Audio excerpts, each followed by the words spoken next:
जतसिया बहिन के गाँव तो हमारा हाथ किया ने गुमान हम छी मिथिला वासियों तो हमारा हाथ किया ने गुमान हम छी मिथिला वासियों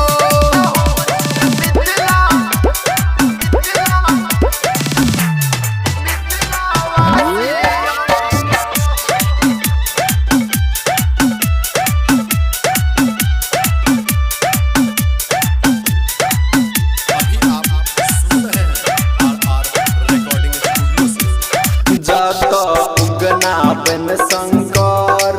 छेला विद्यापति के नौकर छेला विद्यापति के नौकर तो हमारा हाथ किया ने गुमान हम छी मिथिला वासियों तो हमारा हाथ किया ने गुमान हम छी मिथिला वासियों